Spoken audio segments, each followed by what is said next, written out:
Hello everyone, कैसे हो आप सभी। आई होप आप बहुत ही अच्छे होंगे। तो आज के इस लेक्चर में हम स्टार्ट करेंगे एंटरप्रेन्योरशिप डेवलपमेंट का यूनिट थर्ड का वन शॉट लेक्चर। आज के इस लेक्चर में अकाउंटेंसी का कंप्लीट वन शॉट यहाँ पे हम कवर करने वाले हैं। देखो, जितने भी टॉपिक्स आपको यहाँ पे सिलेबस में दिए गए हैं ना, मैंने सारे टॉपिक्स विद पीवाईक्यूज याद रखना, ठीक है। सारे पीवाईक्यूज भी आपके साथ ही साथ तैयार हो रहे हैं और ये सब 100% इजी एक्सप्लेनेशन में। ओके, मतलब आपको यहाँ पे कुछ रटना नहीं है, रट्टा नहीं लगाना है। जस्ट वन शॉट को आराम से बैठ के देखो, सब कुछ आपको ऑटोमेटिकली समझ में आ जाएगा, ठीक है।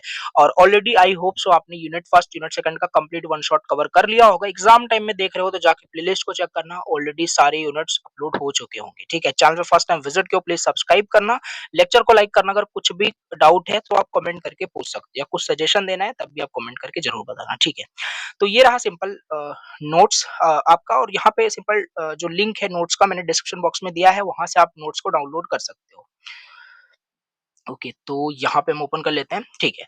ये देखो, यहाँ पे सिलेबस आपको दिख रहा है, यूनिट का नाम है यहाँ पे, यूनिट थर्ड का क्या है, अकाउंटेंसी। ओके, ये काफी सारे इसमें इंपॉर्टेंट टॉपिक्स हैं, सब कुछ यहाँ पे मैं आपको बताऊंगा, ठीक है। थोड़ा फिर से आओ कनेक्ट हो जाते हैं, कनेक्शन बिल्ड करते हैं, क्योंकि सब्जेक्ट ही ऐसा है, कनेक्ट करके नहीं पढ़ोगे। मान लो अब यूनिट फर्स्ट ही आपने नहीं पढ़ा, एंटरप्रेन्योरशिप के बारे में ही नहीं पता है, राइट। प्रोजेक्ट रिपोर्ट क्या है, सारी ये सारी चीजें हमने यूनिट सेकंड में पढ़ी थी, पता ही नहीं है, तो ये अकाउंटिंग के बारे में कैसे पढ़ोगे फिर। ये तो पैसे वाले से चीजें से रिलेट कर रहा है ना, यहाँ पे मनी रिलेटेड काम होता है अकाउंटिंग में, समझ पा रहे हो। भी आगे बताता हूँ, तो पढ़ना पड़ेगा आपको स्टार्टिंग से, तभी समझ पाओगे, राइट। तो चलो यहाँ पे स्टार्ट करते हैं, कहानी इसकी यहाँ से स्टार्ट होगी इस यूनिट की। What is accounting. Okay, accounting क्या होता है, देखो सिंपल सी बात है। आपके कॉलेज में भी एग्जाम्पल समझो, भी ये जो लिखा है पढ़ेंगे, राइट। आपके कॉलेज में भी एक ऑफिस होगा, अकाउंट ऑफिसर, मतलब कि एओ ऑफिस वहां पे होता है, राइट। कॉलेजेस में होते हैं जहाँ पे फाइनेंस रिलेटेड, कॉलेज में कितना क्या लेन देन हो रहा है, वो मैनेजमेंट वहां पे जो बैठते हैं अकाउंट ऑफिसर वो करते हैं, राइट। तो सिंपल, यहाँ पे जब हम प्रोजेक्ट बनाते हैं, कोई प्रोजेक्ट हमारा स्टार्ट होता है, राइट, तो प्रोजेक्ट से भी हम बेनिफिट यहाँ पे अर्न करते हैं, राइट। बहुत सारा मतलब कॉस्ट भी होता है, तो वो सब अकाउंटिंग के अंदर ही आता है। कहने का मतलब यहाँ पे अकाउंटिंग, देखो यहाँ पे टेक्निकल डेफिनेशन लिखा है, is the process of recording, summarising and reporting all the money related activities of a business. पहले मैंने आपको बता दिया, वही पैसे से संबंधित है आपका ये अकाउंटिंग, आपको पहले से क्लियर है, ठीक है। मतलब कि वही जो मनी रिलेटेड वहां पे जो भी एक्टिविटीज हो रही है उस बिजनेस में या आपके कॉलेज में ही, वो उसको रिकॉर्ड करके रखना, उसको समराइज करके रखना, उसको रिपोर्ट करके, बेसिकली सारे मनी रिलेटेड एक्टिविटीज को ये कौन करता है, अकाउंट ऑफिसर करता है, राइट, आपके कॉलेज में। और इस प्रोसेस को अकाउंटिंग कहते हैं, बस याद रखना, ठीक है। यहाँ पे लिखा हुआ है। इससे क्या होता है, हम क्यों ये सारी चीजें करते हैं, क्यों रिकॉर्ड, मैंने सिंपल सी बात है, मनी रिलेटेड काम है, तो मतलब समझ रहे हो, जैसे कि ट्रांसपेरेंसी रहे। नॉर्मल भी मैं आपको बता रहा हूँ, राइट। कितना पैसा कमाया गया उस बिजनेस से, ये सब यहाँ पे पता चलता है, राइट। कितना स्पेंड हुआ, ये सारी प्रॉफिट लॉस के बारे में पता चलता है, राइट। यही रीजन होता है यहाँ पे कि अकाउंटिंग कितना इंपॉर्टेंट है, ठीक है। मोस्ट इंपॉर्टेंट यहाँ पे बात कर लेते हैं कि अकाउंटिंग का मेन फंक्शन क्या होता है। Functions of accounting very important है, फंक्शन की फंक्शंस ही है, राइट। तो इसी को बस हेडिंग में लिखना है।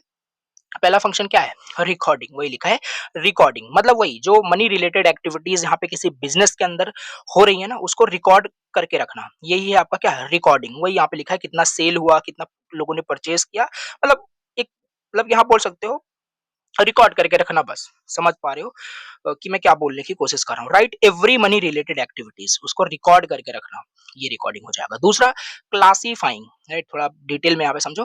क्लासीफाइंग मतलब जो आपने डेटा को, जो भी आपने पीछे भी स्टेप में रिकॉर्डिंग में जो कुछ भी आपने फाइनेंशियल रिलेटेड डेटा जो कलेक्ट किया ना, अब उसको कैटेगरीज में डिवाइड करोगे। अब ऐसा थोड़ी ना है कि एक ही पेपर पे पूरा जो भी बिजनेस का लॉस प्रॉफिट सब ऐसे लिख लिख दो, कैटेगराइजेशन होगा उसका, मतलब कैटेगरीज बनेगा, राइट। मान लेते हैं सेल्स का डेटा आपने अलग कलेक्ट कर लिया, कितना परचेज हुआ उसका अलग अलग कर लिया, तो इस तरीके से क्लासिफाई कर दिया जाएगा, बेसिकली उसको ग्रुप कर दिया जाएगा कैटेगरीज में। ओके, ये हो जाएगा हमारे पास नाउ। इसके बाद हमारे पास नेक्स्ट यहाँ पे है, थर्ड यहाँ पे है समराइजिंग। हमने क्लासिफाई कर लिया सबको अलग अलग, मतलब कैटेगरीज में। क्लासिफाइड डेटा को ना हम समराइज करेंगे, ताकि हम प्रिपेयर कर पाए ना कि कितना प्रॉफिट लॉस हो रहा है। बैलेंस शीट आगे भी टॉपिक आने वाला है, ये बैलेंस शीट क्या है 2 मार्क्स में आप पूछा जाता है, बताऊंगा, ठीक है। बैलेंस शीट अच्छे से बन जाए, राइट, कैश फ्लो स्टेटमेंट सब अच्छे से रहे, इस वजह से हम उसको समराइज करते हैं, बस फाइनल रिपोर्ट बनता है। मतलब जो भी हमने यहाँ पे क्लासीफाइड जो हमारे पास यहाँ पे बोल सकते हो रिकॉर्ड है, इससे हमारे पास क्या बनेगा, फाइनल रिपोर्ट बनता है। ओके, नाउ फोर्थ क्या होगा ना, देखो पॉइंट्स याद रखना बस, राइट, पॉइंट्स याद रखना, परेशान नहीं होना है, ठीक है। एनालाइजिंग, राइट, हम फिर क्या करेंगे, जो हमारे पास फाइनल रिपोर्ट बना है ना इस स्टेप में समराइजिंग के अंदर, हम उसको क्या करेंगे, एनालाइज करेंगे, चेक करेंगे हमारा प्रॉफिट कितना हुआ, और अगर प्रॉफिट नहीं हुआ रीजन क्या था उसके पीछे, एनालिसिस अच्छे से होगा, राइट, सब कुछ अच्छे से स्टडी करेंगे उस फाइनल रिपोर्ट को और अंडरस्टैंड करेंगे कि बिजनेस का परफॉर्मेंस क्या चल रहा है, राइट, तभी आगे हम नेक्स्ट ईयर नेक्स्ट मंथ में भी और ज्यादा प्रॉफिट करने का हम सोच सकते हैं, ठीक है ना। इसके बाद हमारे पास होगा इंटरप्रेटिंग, मतलब सारी चीज़ यहाँ पे एनालिसिस वगैरह सब कुछ हो गई, राइट। अब हम क्या करेंगे ना, जो भी रिजल्ट है, जो भी मतलब ऑनर है किसी बिजनेस का, उस रिजल्ट को उसको बताया जाएगा, राइट, मैनेजर, बैंक्स, क्योंकि देखो बिजनेस के अंदर ना बहुत सारे एम्प्लॉयज होते हैं, राइट, तो सब आपस में क्या करेंगे, इंटरप्रेट करेंगे इन्फॉर्मेशन को, ताकि बिजनेस कुल मिला के और ग्रो करे, राइट। समझ रहे हो आई थिंक क्या मैं बोलने कुछ कर रहा हूँ। Tell what the number mean, मतलब ये जो चीजें हमने यहाँ पे निकाला कि इतना परसेंट यहाँ पे मान लो हम अर्न कर पाए, इतना हमारा 20% यहाँ पे डिक्रीज हुआ, इसको इंटरप्रेट करना इस 20% को, क्यों यहाँ पे हमारा डिक्रीज हुआ, राइट, मतलब ये जो नंबर है इसका मतलब क्या है, सारी चीजें मतलब डिटेल में अच्छे से इंटरप्रेट करना विद इन दी टीम, ये हमारा इंटरप्रेटिंग का मतलब हो जाएगा, ठीक है। इसके बाद हमारे पास होगा कम्युनिकेटिंग का, राइट। कम्युनिकेटिंग में क्या होगा, share financial information with management department, investors, banks, government, right, ये सारा कम्युनिकेटिंग के अंदर हो जाएगा, मतलब फाइनेंशियल जो रिपोर्ट है अ, उसको हम क्या करेंगे, लोगों को दे सकते हैं, मैनेजमेंट डिपार्टमेंट को, जिसको नीड होगी उस रिपोर्ट को समझने की, ठीक है। ये होगा, ये हो जाएगा कम्युनिकेटिंग के अंदर, ओके ना। इसके बाद असिस्ट इन डिसीजन मेकिंग, मतलब हेल्प्स मैनेजर डिसाइड प्राइसिंग, क्या है, बजट, इन्वेस्टमेंट, कॉस्ट कंट्रोल, इसमें क्या करना बेसिकली, इसमें हम डिसीजन ले पाए, ये काफी असिस्ट करता है, बेसिकली हेल्प करता है, जो हमारा ये फाइनेंशियल बेसिकली जो रिपोर्ट बनता है, ठीक है। ये हो गया। सेफ गार्डिंग एसेट हमारे पास होता है, इंश्योर करता है कि ताकि हमारे पास ना प्रॉपर कंट्रोल है, क्या स्टॉक, मशीनरी, फर्नीचर का, ठीक है। लीगल कॉम्प्लायंस इसमें हमारे पास हो जाएगा, maintain records required by GST, income tax, क्योंकि ये सब बिजनेस कर रहे हो भरना पड़ेगा, सब अच्छे से जब आप ऑर्गेनाइज करके रखे रहोगे तभी भर पाओगे अच्छे से, ठीक है। तो देखो मैं क्या आपको यहाँ पे बता रहा था, फिर से थोड़ा समझते हैं, कंफ्यूज मत होना। अकाउंटिंग हम समझ रहे थे, ये अकाउंटिंग होता क्या है, इसके मेन मेन फंक्शंस क्या क्या होते हैं, ये जितना भी आपने पॉइंट्स यहाँ पे देखा 9 पॉइंट्स टोटल, ये सब फंक्शंस होते हैं, ठीक है, कि ये सारी चीजें अकाउंटिंग में यूज होती हैं। क्यों अकाउंटिंग किया जाता है, इसलिए किया जाता है ताकि डिसीजन लेने में हेल्प मिल जाए, राइट। सेफ गार्डिंग एसेट हो, पता चले कि बिजनेस में कितना कैश आया, कितना स्टॉक है, मशीनरी कितना है, फर्नीचर कितना बचा है, क्या है, सारी चीजें, तो ईजी हो जाता है चीजें, ठीक है। तो ये हो गया, जैसे जीएसटी फिर आपको भरना होता होगा, राइट, इनकम टैक्स भरना होता है जो भी बिजनेस कर रहा होता है, तो ये सब हेल्प होता है। अगर अकाउंटिंग डिपार्टमेंट ही नहीं होगा तो ये मुश्किल बहुत ज्यादा हो जाता है, राइट। ये वही रिलेट करके चलो, कॉलेज में एओ ऑफिस बनाया गया है, जिससे क्या हो रहा है, कॉलेज में जो भी फीस जमा करते हो वो मैनेजमेंट वही कर रहे हैं, अगर वो ना करें फिर इधर उधर हो जाएगा, बहुत प्रॉब्लम होगी, समझ पा रहे हो, राइट। ओके, अब बात करते हैं नेक्स्ट टॉपिक। यहाँ पे देखोगे ना सिलेबस में, तो यहाँ से टॉपिक दिया है, बैलेंस शीट ही डायरेक्ट दे दिया है, तो डायरेक्ट नहीं पढ़ना है, जो कुछ भी मैं पढ़ा रहा हूँ बहुत इंपॉर्टेंट है, सब अच्छे से पढ़ना है, ठीक है। ये फंक्शंस इंपॉर्टेंट था, राइट, पूछा जा सकता है। अब यहाँ पे बात करते हैं ये बैलेंस शीट क्या है, राइट। देखो कुछ अलग नहीं है बेसिकली, कोई आप बिजनेस कर रहे थे, ठीक है, कोई बिजनेस कर रहे हो, इस बिजनेस का फाइनेंशियल पोजीशन क्या है, राइट, ये जो बिजनेस आप कर रहे हो ना, इस बिजनेस का फाइनेंशियल पोजीशन क्या है, ये कौन बताएगा। एक हमारे पास स्टेटमेंट होता है, एक डॉक्यूमेंट होता है, उसी को हम क्या बोलते हैं, बैलेंस शीट बोलते हैं, बस, राइट। आओ पढ़ते हैं, यहाँ पे वही लिखा होगा, बैलेंस शीट एक फाइनेंशियल स्टेटमेंट है, मतलब वो एक डॉक्यूमेंट, एक रिकॉर्ड है, स्टेटमेंट है, जो बताता है कि फाइनेंशियल पोजीशन क्या है किसी बिजनेस की, किसी पर्टिकुलर डेट पे, राइट। ये चीज हमारे पास होता है, ये बैंक स्टेटमेंट की तरह ही बोल बोल दो, जैसे जिस भी डेट को आप बैंक स्टेटमेंट निकालते हो अपने बैंक का, पता चल जाता है उस टाइम पे कि आपके अकाउंट का पोजीशन क्या है, कितने पैसे आए, कितने पैसे गए, सारी चीजें। तो वही बैलेंस शीट क्या है, फाइनेंशियल स्टेटमेंट है, जो बताता है कि फाइनेंशियल पोजीशन क्या है आपके बिजनेस की एक पर्टिकुलर डेट पे, ठीक है। तो समझ में आ रहा होगा, ओके। नाउ इसके बाद इसमें कंपोनेंट्स की बात करते हैं, राइट। ये सिंपल वर्ड्स में लिखा है, ये सब नोट्स रहेगा, पढ़ना अच्छे से, ठीक है। बाकी सारी चीजें मैं बताता चल रहा हूँ कॉन्सेप्ट पूरा। मेन कंपोनेंट्स क्या है बैलेंस शीट का, बैलेंस शीट की जब बात करता है इसमें बहुत सारे कंपोनेंट्स होते हैं। इसमें पहले हमारे पास होता है एसेट, लायबिलिटीज भी यहाँ पे आगे आई थिंक होता है, राइट, ये देखेंगे, राइट। पहले एसेट समझते हैं, ये हो गया एसेट। अब एसेट ना यहाँ पे ये भी पूछा सकता है एसेट क्या है, उसके क्लासिफिकेशन क्या होते हैं। क्लासिफिकेशन में ये सारे टाइप्स भी लिख सकते हो, आगे मैंने अलग से भी क्लासिफिकेशन इसके कराए हुए हैं, ठीक है। तो एसेट क्या है बेसिकली, कहने का मतलब है एसेट, समझ पा रहे हो, थोड़ा रिलेट कर, मतलब प्रॉपर्टीज जो आपके बिजनेस के लिए रिक्वायर्ड है, राइट, वो हो जाएगा एसेट। एसेट मनी भी हो सकता है, राइट। एसेट वो रिसोर्सेज हो सकता है जो आपके बिजनेस में यूज किया जा रहा है, राइट। वही यहाँ पे लिखा है, मतलब कि these are the properties and the resources of the business. Okay, कोई बिजनेस आप बोल सकते हो, कोई बिजनेस ओपन किया, उसमें जो जो रिसोर्सेज, जैसे रिसोर्सेज एक मनी भी हो सकता है, पैसा भी उसमें लगता है, तो वो भी एक एसेट हो जाएगा, ठीक है। मतलब what the business owns, okay, is called asset. कितने टाइप्स के एसेट होते हैं? फिक्स्ड एसेट, मतलब कि used for a long time, long time के लिए यूज होता है, जैसे बिल्डिंग हो गया, कहीं बिजनेस स्टार्ट किए हो, राइट, राइट, आप बिल्डिंग होगा वहाँ पे, तो वो फिक्स्ड एसेट हो जाएगा, लॉन्ग टाइम के लिए बेसिकली होता है। मशीनरी वहाँ पे, ये सब समझ पा रहे हो आई थिंक। तो फिक्स्ड एसेट हमारे पास यहाँ पे होता है करंट एसेट, मतलब converted into cash quickly, okay. Cash हो गया, बैंक बैलेंस हो गया, स्टॉक हो गया, right, customer who on money, ये सारी चीज़ हमारे पास हो जाएगा, राइट। तो ये करंट एसेट में ही होता है हमारे पास, राइट। इसके बाद हमारे पास इनटेंजिबल एसेट होता है, मतलब कि यहाँ पे मतलब कि ये टेंजिबल नहीं होता है, इंटेंजिबल होता है, मतलब कि non physical asset, right. Non physical asset goodwill हो जाएगा, पेटेंट्स या ट्रेडमार्क्स वगैरह, राइट। तो ये भी हमारा एक एसेट है, राइट। जैसे आपका कोई लोगो है बिजनेस का, ठीक है, तो वो क्या हो जाएगा, वो फिजिकल थोड़ी ना है, बट हाँ, डिजिटली है, बट उसी को हम इंटेंजिबल बोल रहे हैं, नॉट फिजिकल एसेट। ये आपका ट्रेडमार्क हो जाएगा, जो लोगो है आपका, राइट। तो ये भी हमारा एक एसेट ही होता है, ओके, समझ पा रहे हो। मतलब एसेट मतलब things that give benefit to the business, okay. Now दूसरा समझते हैं लायबिलिटीज क्या होता है। लायबिलिटीज क्या होते हैं, मतलब what the business owes, okay. The these are obligation और अमाउंट पेएबल। कहने का मतलब है, देखो, एक सेकेंड, ओके, तो कहाँ पे थे? देखो, लायबिलिटीज़ हम समझ रहे थे, ठीक है? देखो, लायबिलिटीज़ का मतलब यहाँ पे व्हाट द बिज़नेस ऑप्स, कहने का मतलब यहाँ पे है ना, कोई बिज़नेस आप स्टार्ट किए हो, राइट? बिज़नेस स्टार्ट करोगे, लोन लोगे, पैसे लगेंगे, राइट? और ये बिज़नेस अगर आपका अच्छा चल रहा है, तो आप क्या करोगे? किसी को पैसे दोगे। मतलब लायबिलिटीज़ का मतलब है ना, आप कितने मतलब आपका बिज़नेस कितना लायबल है। मतलब आई मीन टू से कि आप मतलब कि अ, मनी आप किस-किस को वहाँ पे आप दे रहे होगे, राइट? लायबिलिटीज़ का सिंपल मतलब होता है money a business has to pay to others, right. समझिए कि आपका जो बिजनेस है वो कितना पैसा किसी को देगा, ये होता है लाइबिलिटीज का मतलब, राइट। वही लिखा है, दीज आर द ऑब्लिगेशन और अमाउंट्स पेएबल। अब देखो, एक हो सकता है आप यहाँ पे बिजनेस स्टार्ट किए थे, आप लोन लिए थे, ठीक है। बाद में क्या करना पड़ेगा, बिजनेस ग्रो होता है या कुछ भी होता है, तो आपको वो क्या करना पड़ेगा, आपको पे करना पड़ेगा उस बिजनेस के लिए जो भी आपने लोन लिया था। या कोई एम्प्लॉय अगर आपके यहाँ काम कर रहा है आपके बिजनेस में, तो उसको भी आप क्या करोगे, पे करोगे, राइट। तो ये होता है इसका मतलब, लाइबिलिटीज का मतलब। आई होप आपको समझ में आ गया होगा कि लाइबिलिटीज का मतलब क्या है। देखो, अब यहाँ पे बहुत सारे टाइप्स के भी हो सकते हैं।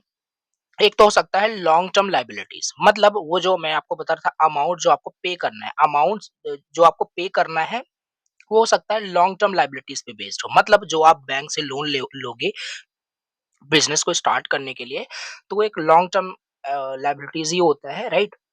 जैसे लोन हो गया, राइट, ये उसी में आता है। दूसरा हमारे पास करंट लायबिलिटीज होता है, मतलब ये जो इसमें जो अमाउंट आपको पे करना होगा ना, वो विद इन 1 ईयर होगा। जैसे क्रेडिटर जो होते हैं, ठीक है।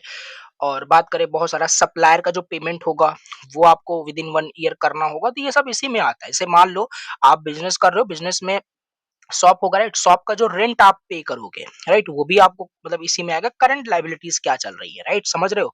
तो money the business has to pay to others, यही होता है लायबिलिटीज। उसका टाइप्स मैंने आपको बता दी, ठीक है। इसके भी क्लासिफिकेशन आगे डिटेल में भी आएंगे, तो देखेंगे, ठीक है। और यहाँ पढ़ के आ रहे थे हम पढ़ रहे थे यहाँ पे main components of balance sheet. तो पहला एसेट हो गया, इसके अंदर भी टाइप्स देखे, लायबिलिटीज। अब तीसरा हमारे पास है owner equity, right. Owners equity मतलब capital, this is the owner investment in the business. मतलब ऑनर्स इक्विटी का मतलब है कि ऑनर ने कितना इन्वेस्ट किया है बिजनेस में, ठीक है। मतलब कैसे निकाल सकता है, देखो, ये कैपिटल निकालना है, बेसिकली एसेट माइनस लायबिलिटीज कर देंगे, वो हमारा कैपिटल निकल जाएगा, ठीक है। तो ऑनर का जो इन्वेस्टमेंट है, कितना प्रॉफिट ऐड किया, कितना उन्होंने विड्रॉल लिया, राइट, सारी चीजें यहाँ पे मतलब ये होता है ऑनर्स इक्विटी का मतलब, ठीक है। अब बात करते हैं यहाँ पे, ये जो बैलेंस शीट थी, कंपोनेंट्स हम देख रहे थे, इस बैलेंस शीट के क्या क्या ऑब्जेक्टिव्स होते हैं। ठीक है, बैलेंस शीट से आपको बेनिफिट तो पता चल ही रहा होगा यहाँ पे। पहले ही हमने देख लिया कि बैलेंस शीट से क्या पता है, फाइनेंशियल स्टेटमेंट पता चल रहा है किसी बिज़नेस का फाइनेंशियल पोजीशन एक पर्टिकुलर डेट पे, ठीक है? और बेसिकली जो किसी बिज़नेस का जो फाइनेंशियल मतलब कि बोल बोल सकते हो स्टेटमेंट जो बैलेंस शीट बनाया जाता है ना, वो कुछ इस तरीके से बनता है। मतलब मंथ के सॉरी एवरी मंथ और मतलब कि हर मंथ के लास्ट डेट पे बनाया जाता है, ठीक है? जिससे कि प्रीवियस मंथ का डेटा निकाला जा सके। तो पहला हमारे पास यहाँ पे ऑब्जेक्टिव इसका वो देखते हैं, टू शो फाइनेंशियल पोजीशन। पहला फाइनेंशियल पोजीशन पता चलता है इससे, to know asset and liabilities पता चलती है इससे, राइट? देखो अंदर का कंटेंट पढ़ना, मैं आपको हेडिंग बता रहा हूँ, राइट? ये ऑब्जेक्टिव्स होते हैं। इसके बाद हेल्प्स इन डिसीजन मेकिंग में भी काफी हेल्प होता है, कितना इन्वेस्ट किया, कितना उधार लिया है, सारी चीज पता चलती है हमें, ठीक है? Helps investor and banks, so bank cheque the balance sheet before giving loans, okay? तो यस, ये बैंक्स में काफी हेल्प हो जाता है इन्वेस्टर। तो बैलेंस शीट का ऑब्जेक्टिव हम पढ़ना, लीगल एक रिक्वायरमेंट हमारे पास हो जाता है, हेल्प्स कैलकुलेट फाइनेंशियल रेशियोज, पूरा फाइनेंशियल रेशियो निकालने में हमारा ये बैलेंस, क्योंकि इसमें सारी चीजें लिखी रहती है ना, फाइनेंशियल स्टेटमेंट होता है हमारे बिजनेस का, तो इजीली हम आगे की चीजें कैलकुलेट कर सकते हैं, कितना प्रॉफिट हुआ, लॉस हुआ, सारी चीजें, ठीक है? तो इससे फिर हमारा बिजनेस का परफॉर्मेंस बढ़ सकता है, ठीक है? तो ये ऑब्जेक्टिव हमारे पास होते हैं। अब यहाँ पे ना एक बहुत इंपॉर्टेंट क्वेश्चन फिर आ गया बैलेंस शीट के अंदर ही, राइट? ये तो हाँ, यही आपका ये क्वेश्चन मिल सकता है कि प्रिपेयर करिए बैलेंस शीट को विद हाइपोथेटिकल एग्जांपल, मतलब कुछ भी एग्जांपल लेकर के आपको क्या करना है, एक बैलेंस शीट आपको प्रिपेयर करनी है, राइट? चलो देखते हैं। जैसे मैंने बताया जो बैलेंस शीट होता है हर महीने के लास्ट डेट में, राइट? जैसे मार्च का महीना मतलब मंथ चल रहा था, राइट? अब इसके लास्ट डेट में हम क्या करते हैं, यहाँ पे ये सब लिखोगे पहले, अगर ये आ जाता है मान लो क्वेश्चन, तो सब कहानी लिखोगे कि बैलेंस शीट क्या है, राइट? कंपोनेंट्स भी लिख देना, राइट? टाइम होता है तो अब फिर इसका प्रिपेयर करके एक एग्जांपल से दिखा देना, जैसे यहाँ पे किया गया है। तो देखो लाइबिलिटीज यहाँ पे लिखी हुई है कि जिसको जिसको क्या करना है, आपके बिजनेस को पैसे पे करने हैं बाद में, ठीक है? ये होगा, ये हो गया हमारे पास लायबिलिटीज का मतलब अमाउंट लिखा हो, और अमाउंट लिखा हुआ है यहाँ पे, और ओके ओके। सो जैसे देखो यहाँ पे कैपिटल, कैपिटल कितना था, 1 लाख, ओके? लोन कितना लिया था आपने, 50,000 रुपीज बैंक से। क्रेडिटर्स कितने थे, 20,000। आउटस्टैंडिंग एक्सपेंसेस कितने थे, 5,000। टोटल जो लाइबिलिटीज है आपके बिजनेस को, मतलब आपके बिजनेस को इतना देना है राइट? इतना, ठीक है? ये हो गया। अब एसेट की बात कर लेते हैं, राइट? मान लेते हैं कैश इन हैंड कितना है, 15,000 है। कैश कितना बैंक में है, 25,000 है। डेप्टर्स कितने हैं यहाँ पे, 20,000। Stock 30,000। Furniture 15,000। Machinery 70,000। Total asset निकल कितना आ रहा है, ठीक है? तो ऑब्वियस सी बात है, जितना, क्योंकि ये जो भी अमाउंट था, राइट? इसी से ये एसेट प्रिपेयर किया गया है, राइट? सारी चीजें। अब देखो यहाँ पे आपको शीट बनानी है, यहाँ पे बैलेंस शीट बनानी है। देखो यहाँ पे कोई भी एग्जांपल लेकर के आप दिखा सकते हो, राइट? मतलब एक तरीके का एक बिजनेस का आपको क्या करना है, फाइनेंशियल स्टेटमेंट बनाना है।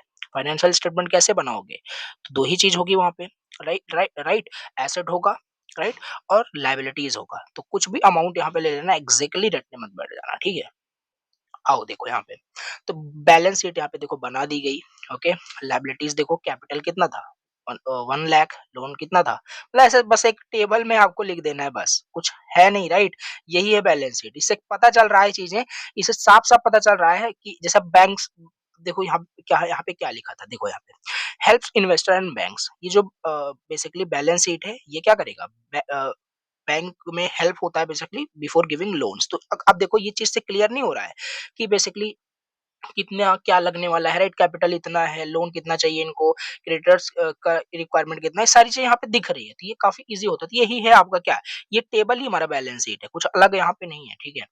अब जैसे कभी आपको बिजनेस लोन अगर जैसे लेना होगा, तो ये बहुत इंपॉर्टेंट होता है बैलेंस शीट, राइट? तभी वहां पे बैंक चेक करके so they can process your loan in further, right? तो ये सारी चीजें हमारे पास होती है। बैलेंस शीट आपको समझ में आ गया होगा, ओके?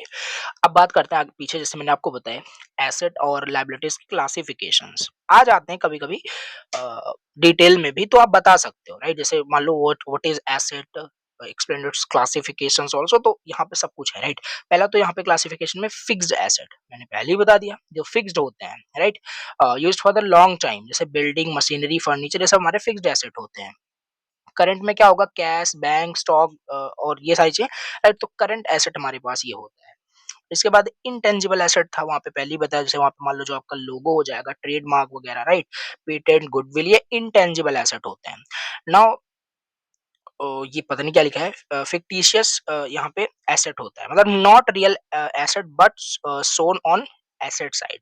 ओके, मतलब discount on issue of shares, मतलब काफी सारे देखो क्लासिफिकेशन हो सकते हैं। मेनली अगर यहाँ पे आप जैसे पीछे भी आपने 3 पढ़ा, तो 3 भी लिख देना यहाँ पे, वो टाइप्स क्लासिफिकेशन के अंदर ही आ जाते हैं। अब लायबिलिटीज के टाइप्स की बात करें, तो देखो यहाँ पे लॉन्ग टर्म लायबिलिटीज पीछे हमने देखा था, राइट? जो लॉन्ग टर्म के लिए लायबिलिटीज होती है, बाद में आपके बिजनेस को पे करना होता है, ओनर्स को पे करना होता है, लाइक बैंक का लोन हो गया, राइट?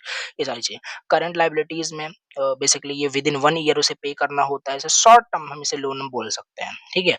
और कॉन्टिजेंट लायबिलिटीज में क्या होगा? डिपेंडेंट ऑन फ्यूचर इवेंट्स में और may not happen, right? Bills discounted, court cases, इन सब में हमारे पास हो सकते हैं। ऑनर्स की इक्विटी मतलब owners investment in the business, capital, retained profits, ये हमारे पास लायबिलिटीज के क्लासिफिकेशन होते हैं। ओके, अब देखो यहाँ पे हमारे पास नेक्स्ट टॉपिक स्टार्ट हुआ। Now assessment of economic viability, ठीक है? असेसमेंट ऑफ इकोनॉमिक विएबिलिटी या वायबिलिटी, जो भी बोलो, ठीक है? अब देखो जो भी प्रोजेक्ट आप यहाँ पे बना रहे हो, ये तो यूनिट सेकंड में ही हमने टाइप्स में सब कुछ देखा था, सोशल, इकोनॉमिक, विएबिलिटी, वही यहाँ पे रिपीट हो रहा है, ठीक है? मतलब जो प्रोजेक्ट आप बना रहे हो वो इकोनॉमिकली प्रॉफिटेबल है कि नहीं, राइट? इकोनॉमिकली वो प्रॉफिटेबल है कि नहीं, राइट? यही है आपका क्या? Economic viability. ओके, वो यहाँ पे लिखा हुआ है। तो will the project give more benefits than the cost और नॉट? यस, मतलब जितना कॉस्ट आप वहां पे बिजनेस में लगाओगे, क्या कॉस्ट से ज्यादा बेनिफिट हमें मिलेगा कि नहीं, और इकोनॉमिकली वो प्रॉफिटेबल है कि नहीं, यही देखा जाता है। अगर अगर इसका आंसर आता है यस, मतलब जो बेनिफिट है, मतलब benefit is greater than cost, अगर ऐसा है, प्रोजेक्ट इकोनॉमिकली विएबल है हमारे पास, ओके, ये चीज हमारे पास होता है। और इससे क्या होता है, डिसाइड कर पाते हैं कि हम प्रोजेक्ट स्टार्ट करें, कंटिन्यू करें कि ना करें। अगर ऐसा नहीं है, अगर इस केस में अगर ऐसा हो जाता है, बेनिफिट इज लेस देन, तो रिजेक्ट कर दीजिए, वहीं पे कोई मतलब नहीं, ठीक है? ये हो जाएगा हमारे पास इकोनॉमिक विएबिलिटी क्या है, राइट? इंपॉर्टेंट यही है, फाइनेंशियल लॉस होने से बचाता है, right? Check long term profit, मतलब लॉन्ग टर्म प्रॉफिटेबल है कि नहीं, कोई बिजनेस स्टार्ट कर रहे हो, राइट? ऐसा नहीं 2 दिन प्रॉफिट हुआ फिर लॉस होता चला जा रहा है, तो ये सब देखने में हेल्प मिलती है। Understand cost versus income, loan approval में हेल्प करता है। ये सारे पॉइंट्स आप यहाँ पे लिख सकते हैं। ओके, अब बात करते हैं, यहाँ पे मोस्ट इंपॉर्टेंट फिर से आ गया। देखो, जो भी आपने देखा यहाँ पे इकोनॉमिक विएबिलिटी, अब इसमें क्या होता है ना, कुछ टेक्निक्स होते हैं, मतलब important techniques for assessing economic viability important है, तो इसको भी आओ देख लेते हैं, ठीक है? और इसमें कुछ ऐसा नहीं है कि नया नया आप पढ़ रहे हो, यूनिट से इसीलिए बताया कि अगर स्टार्टिंग से पढ़ोगे, ये ऑलरेडी पढ़ चुके हैं, यूनिट सेकंड में ये तीनों चीजें हमने पढ़ी थी, ठीक है? तो वही टेक्निक्स हमारे पास होते हैं, इकोनॉमिक विएबिलिटी का ही इंपॉर्टेंट टेक्निक्स में पहला हमारे पास सीबीए होता है, means cost benefit analysis. Okay, मतलब यहाँ पे देखो, कॉस्ट मतलब टोटल जो कॉस्ट लगेगा किसमें, बिजनेस को स्टार्ट करने में, और उससे टोटल कितना बेनिफिट होगा, ये सब इन्हीं दोनों का एनालिसिस करना ही हमारा कॉस्ट बेनिफिट एनालिसिस होता है, राइट? वही देखो यहाँ पे लिखा हुआ है, अगर benefit is greater than cost है, प्रोजेक्ट अच्छा है, अगर ऐसा नहीं है तो प्रोजेक्ट बेकार है। तो यही चीज हमारे पास कॉस्ट बेनिफिट एनालिसिस होती है, और इस टेक्निक का यूज करके ही हम पता कर सकते हैं कि हमारा प्रोजेक्ट इकोनॉमिकली फिजिबल है कि नहीं, मतलब विएबल है कि नहीं, ये सारी चीजें, ठीक है? नेट प्रेजेंट वैल्यू, अब नेट प्रेजेंट वैल्यू क्या होता है, क्या ये भी बताया था? Present value of future cash inflow, मतलब आपका आपके बिजनेस से फ्यूचर कैश इनफ्लो कितना है वो, और प्रेजेंट वैल्यू कॉस्ट का कितना है, ये दोनों को सब्ट्रैक्ट कर दीजिए, एनपीवी आ जाएगा। और ध्यान देना, एनपीवी एनपीवी अगर ग्रेटर देन 0 होता है, मतलब प्रोजेक्ट प्रॉफिटेबल है, राइट? मतलब पॉजिटिव अगर आता है तो प्रॉफिटेबल है, अदरवाइज मतलब कि प्रॉफिटेबल नहीं होगा, ठीक है? इसके बाद यहाँ पे थर्ड हमारे पास है इंटरनल रेट ऑफ रिटर्न, मतलब यहाँ पे इंटरनल रेट ऑफ रिटर्न, मतलब कि यहाँ पे डिस्काउंट रेट की बात बात की जा रही है। देखो, थोड़ा कंफ्यूजन अगर हो रहा हो ना, तो यूनिट सेकंड आपने नहीं पढ़ा, राइट? मतलब किस डिस्काउंट रेट पे आपका जो एनपीवी है वो 0 हो गया, वही होता है आपका internal rate of return, the rate at which NPV becomes 0, right? अगर internal rate of return greater है बैंक के इंटरेस्ट रिक्वायर्ड रिटर्न से, तो एक्सेप्ट करिए प्रोजेक्ट को, ठीक है? ये सारी चीजें ये ऑलरेडी हमने यूनिट सेकंड में भी पढ़ा था, वही चीज यहाँ पे इंपॉर्टेंट टेक्निक्स करके दिया हुआ है इकोनॉमिक विएबिलिटी में। अब देखो यहाँ पे प्रोसेस क्या होता है असेसिंग इकोनॉमिक विएबिलिटी। ओके, या वायबिलिटी जो भी बोलो, ठीक है। पहला हमारे पास यहाँ पे है आइडेंटिफाई कॉस्ट। हम क्या करेंगे, जो भी हमारा प्रोजेक्ट होगा उसमें कितने सारे एक्सपेंसेस सारे सब कुछ लिस्ट कर लेंगे, ठीक है। कॉस्ट हमने आइडेंटिफाई, यहाँ पे हम तरीका समझ रहे हैं, प्रोसेस समझ रहे हैं कि कोई प्रोजेक्ट इकोनॉमिक विएबल है कि नहीं, ये सब कैसे पता चलेगा, इन स्टेप्स का यूज करके। प्रोसेस मान लो 7 मार्क्स में आ गया, लिख नहीं पाओगे, इतना ही लिख के नहीं आना है, हेडिंग आपके पास है और कहानी तो लिख ही लेते हो, समझ पा रहे हो, ठीक है। तो ये हमारे पास यहाँ पे है आइडेंटिफाई कॉस्ट। कॉन्सेप्ट बता रहा हूँ, प्रोजेक्ट में कितना एक्सपेंसेस है सारी चीज उसको लिस्ट करेंगे, कॉस्ट कितना लगेगा उसको आइडेंटिफाई कर लिया, बेनिफिट हमने आइडेंटिफाई कर लिया यहाँ पे सेकंड स्टेप में। अब हम एस्टिमेट करेंगे कैश फ्लो, मतलब कैलकुलेट करेंगे yearly inflow and outflow of the money. कहने का मतलब जो बिजनेस आपका है वो ईयरली कितना पैसा आपको देगा, दे सकता है, और कितना पैसा आपका जाएगा, इनफ्लो एंड आउटफ्लो। ये होगा, ये हो जाएगा हमारे पास एस्टिमेट करना कैश फ्लो को। नाउ डिस्काउंट रेट चूज करेंगे वहां पे, मतलब इंटरेस्ट रेट जिस पे हम कैलकुलेट कर सके प्रेजेंट वैल्यू को। फिर हम प्रेजेंट वैल्यू कैलकुलेट करेंगे वहां पे, फॉर्मूला बताया था एक करके वहां पे होता है, हालांकि न्यूमेरिकल नहीं आएगा, बट अगर लिख देते हो थोड़ा सा क्या कहते हैं फॉर्मूला वगैरह, तो लगेगा एग्जामिनर को कि हाँ इसने पूरा मतलब पढ़ा है अच्छे से। भला भले ही आपने ना पढ़ा हो, बट एटलीस्ट आपको वहाँ पे लिखना चाहिए सारा, मतलब कि जो भी वहाँ पे फॉर्मूलेज वगैरह हैं, राइट। ये हो गया, तो परसेंट वैल्यू कैलकुलेट हो जाएगा। इसके बाद हमारे पास कंपेयर करेंगे कॉस्ट एंड बेनिफिट्स को, फिर डिसीजन लास्ट में लिया जा सकता है, ठीक है। और यही हमारा कंपेयर होता है, बेनिफिट बस ज्यादा होना चाहिए कॉस्ट से, तभी वो हमारा बोल सकते हो इकोनॉमिक विएबल होगा, राइट। ये हो गया हमारे पास, ओके। अब चलो यहाँ पे समझते हैं, decision making is the essence of managing, इसका क्या मतलब है। मतलब यहाँ पे जो हमारा बिजनेस होता है, राइट, बिजनेस में बहुत सारे एम्प्लॉयज होते हैं, ऑनर होता है, मैनेजर होता है, राइट, बहुत सारे एम्प्लॉयज होता है। अब ध्यान दो, जैसे कोई बिजनेस अगर आपका है, राइट, उसमें जो मैनेजर होता है वही सारी चीजें मैनेज करता है, सारी चीजें होता है, राइट। तो कहने का मतलब है ना, decision making is the essence of managing, right. कहने का मतलब है जो मैनेजर होता है, अब ये बताओ मैनेजर जो इस बिजनेस को मैनेज कर रहा होगा, राइट, जो इस बिजनेस को या मैनेज कर रहा होगा बेसिकली, वो क्या बिना डिसीजन लिए, सही डिसीजन लिए, बिना करेक्ट डिसीजन लिए क्या बिजनेस को आगे वो ग्रो कर सकता है? बिल्कुल भी नहीं। उसको, इस मैनेजर को या जो भी एम्प्लॉइज हैं, उनको एक अच्छा डिसीजन, करेक्ट डिसीजन लेना पड़ेगा इस बिजनेस को और ग्रो करने के लिए। वही यहाँ पे है, बोल रहा है कि डिसीजन मेकिंग एसेंस है, मतलब कि जरूरी है मैनेजिंग में। कैसे क्या, यही कहानी आपको बस लिखनी है। स्टेटमेंट यही कह रहा है कि decision making is the most important part of the management, okay. Manager का जॉब यही होता है कि अच्छा मतलब सही डिसीजन ले, करेक्ट डिसीजन ले, ताकि जो ऑर्गेनाइजेशन है ऊपर की तरफ ग्रो करे, मतलब कि बिजनेस ग्रो करे, ठीक है। समझ में आ गया होगा। तो अगर अच्छा डिसीजन लेते हो तो अच्छा मैनेजमेंट होगा। एक आपका फॉल्स डिसीजन, एक रॉन्ग डिसीजन बिजनेस को डुबा सकता है, ठीक है। ये सारी चीजें होती है decision making, how the decision making is very important in managing, okay.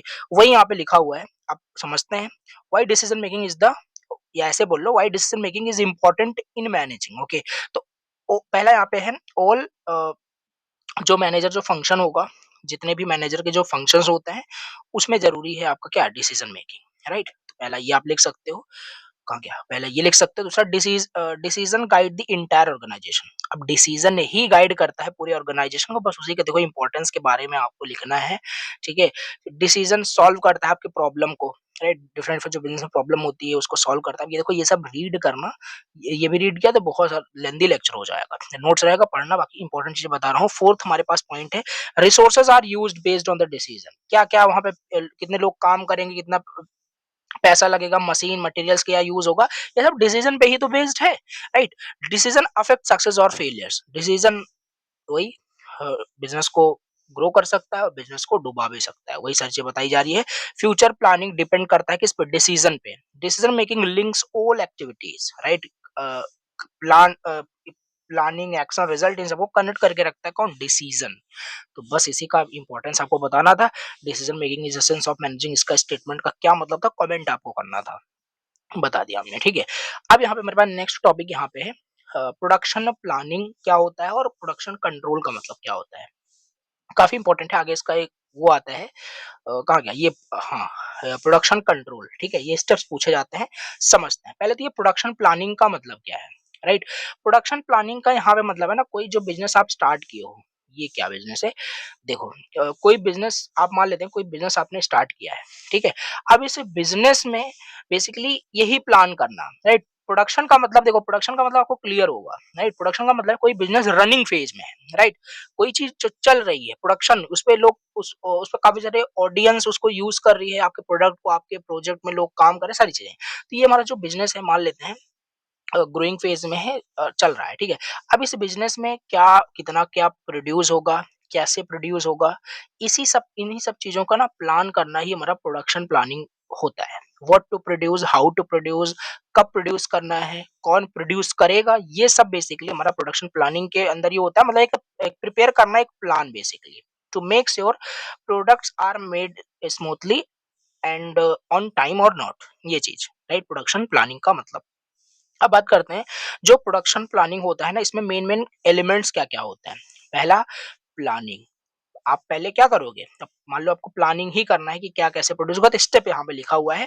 पहला यहाँ पे प्लानिंग, मतलब setting goals and deciding the production method. फिर दूसरा राउटिंग हो जाएगा, मतलब selecting the path sequence of operation, which machine will do what work, ये सब डिसाइड करेंगे। राउटिंग का मतलब यही है कि कौन सा काम कौन सी मशीन क्या करेगी, सारी चीजें। फिर यहाँ पे शेड्यूलिंग हो जाएगा, मतलब कि decide when each job will start and finish, हर एक जॉब कब आपका स्टार्ट होगा, कब फिनिश होगा। शेड्यूलिंग के अंदर, लोडिंग के अंदर assigning work to specific machine और वर्कर्स, ओके, ये होता है हमारे पास। देखो ये डायग्राम देख लेना, बेसिकली प्रोडक्शन प्लानिंग के अंदर ये चार हमारे पास होते हैं, प्रोडक्शन कंट्रोल के अंदर ये चार होते हैं, चार हमने यहाँ पे देख लिया। अब आओ प्रोडक्शन कंट्रोल को देखते हैं। प्रोडक्शन प्लानिंग समझ में आ गया। प्रोडक्शन कंट्रोल का बेसिकली हमारे पास मतलब ये होगा ना, ये जो हमारे पास पीछे आपने प्लान किया ना, प्रोडक्शन प्लानिंग किया जो आपने, मतलब एक प्रिपेयर किया एक प्लान, जिससे हम पता कर पाते हैं कि प्रोडक्ट्स अवेलेबल है कि नहीं, क्या प्रोड्यूस करना है, कितना प्रोड्यूस करना है, ये सारी चीजें।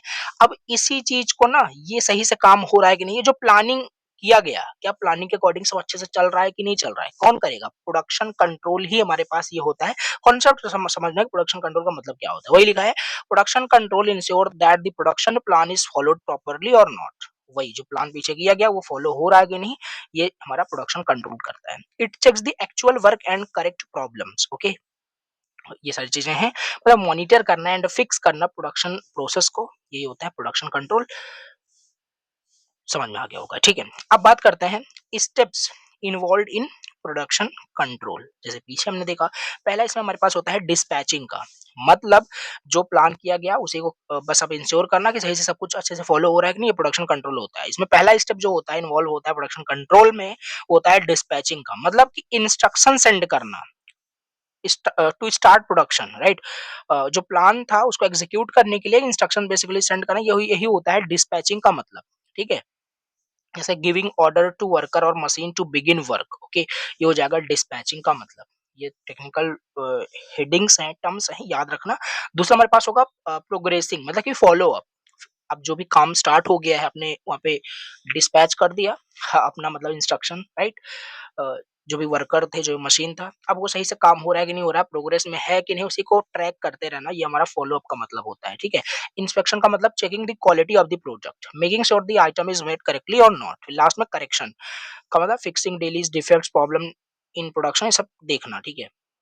ये डायग्राम आपके पास है, बनाना अच्छे से और एक्सप्लेन करना। समझ में आ गया प्रोडक्शन प्लानिंग क्या है, प्रोडक्शन कंट्रोल क्या होता है, ओके। अब हमारे पास देखो नेक्स्ट टॉपिक जो अगेन बहुत इंपॉर्टेंट है, राइट? बहुत इंपॉर्टेंट है, चलो इसे समझते हैं। क्वालिटी कंट्रोल क्या है, राइट? क्वालिटी कंट्रोल, ये इसमें काफी सारे टॉपिक्स हैं। क्वालिटी कंट्रोल क्या होता है, क्यों ये इंपॉर्टेंट है, राइट?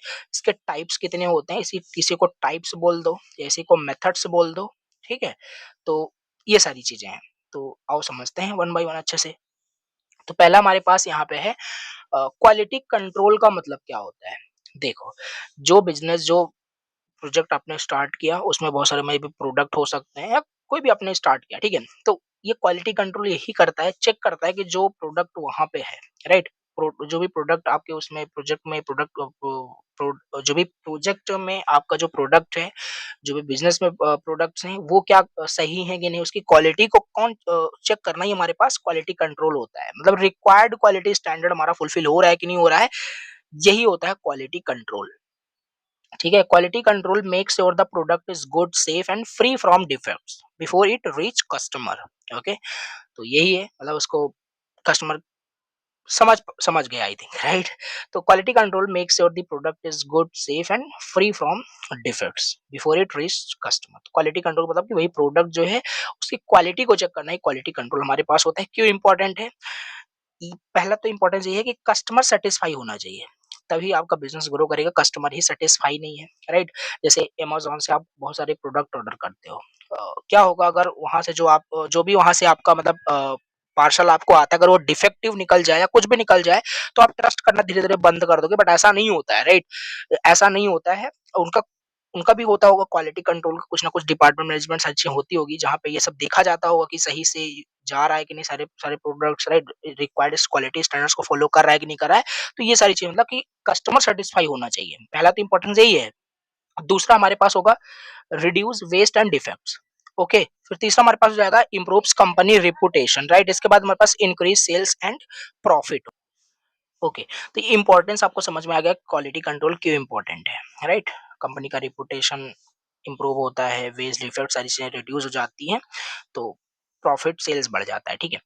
और ensure safety helps maintain standards. अब देखो यहाँ पे इंपॉर्टेंट ये है टाइप्स ऑफ क्वालिटी कंट्रोल, कितने टाइप्स के हमारे पास क्वालिटी कंट्रोल यहाँ पे होते हैं, मेथड्स बोल दीजिए, ठीक है? तो प्रिवेंटिव क्वालिटी कंट्रोल होता है, डिटेक्टिव क्वालिटी कंट्रोल होता है, स्टैटिस्टिकल क्वालिटी कंट्रोल होता है, on site end of site. आओ वन बाय वन सब समझ लेते हैं जल्दी जल्दी। पहला हमारे पास है प्रिवेंटिव। ओके, पहला क्या है? प्रिवेंटिव क्वालिटी कंट्रोल, मतलब done before production start, right? उससे पहले ही हमारे पास ये होता है, मतलब कोई प्रोडक्ट हमारा प्रोडक्शन में नहीं है, मतलब लॉन्च नहीं है, उसके पहले ही हम उसको क्या करें, क्वालिटी उसका कंट्रोल कर लें, अच्छा कर लें क्वालिटी। ये होता है preventive quality control, right? It includes training workers, proper machine maintenance, using good raw materials. ये होगा स्टॉप प्रॉब्लम बिफोर दे अकर। ये वही हो गया, वही तो मैं आपको बता रहा हूँ, प्रोडक्ट लॉन्च हुआ नहीं, उससे पहले हम उसकी क्वालिटी को देख लिए कि सही है कि नहीं, जिससे फिर कस्टमर को बोलने का मौका ही नहीं दिया जाएगा, राइट? ये सारी चीजें होती है, मतलब कि प्रॉब्लम आ जाए उसके बाद हम उसका सोल्यूशन फाइंड करें। हम कोशिश करते हैं कि प्रॉब्लम ही ना आए, राइट? ये होता है हमारे पास preventive quality control. Okay, detective quality control का क्या मतलब होता है? अब एक प्रोडक्ट हमारा लॉन्च हो गया, लोग यूज कर रहे हैं, रनिंग में है, सब कुछ है, उस ड्यूरेशन में हम क्या करेंगे, ड्यूरिंग और आफ्टर प्रोडक्शन हम क्या करेंगे, डिटेक्ट करेंगे क्वालिटी कंट्रोल को। ये होता है detective quality control. Okay, checking sample, ये सर्च यहाँ पे लिखा है, finding mistake mistake after they occur, right? गलती मतलब प्रॉब्लम हो गई, अब प्रॉब्लम होने का क्या मिस्टेक था ये तब आइडेंटिफाई करना, ये हमारा डिटेक्टिव क्वालिटी कंट्रोल का मतलब होता है। समझ पा रहे होंगे, राइट? स्टैटिस्टिकल क्वालिटी कंट्रोल, अब इसमें हम क्या करेंगे, बहुत सारे चार्ट ग्राफ इन सब का यूज करके मेजर करते हैं क्वालिटीज को, quality checked using maths data, इन सब का यूज करके हम वहाँ पे क्वालिटी कंट्रोल करते हैं। स्टैटिस्टिकल क्वालिटी कंट्रोल यही होता है। अब बात करते हैं on site quality control. Quality is checked in the factory, right? Checking machine इन सबको यहाँ पे चेक करके हम ऑन साइट, जहाँ पे हमारे पास वो प्रोडक्ट बन रहा है वहीं पे हम चेक करते हैं, फैक्ट्रीज में ही उसकी क्वालिटी क्या है, ये होता है ऑन साइट क्वालिटी कंट्रोल का मतलब। ऑफ साइट क्वालिटी कंट्रोल क्या होगा? Quality is tested outside of the factory, basically प्रयोगशाला में हम चेक करते हैं उसके किसी प्रोडक्ट की क्वालिटीज को। ये हमारे पास क्या होता है?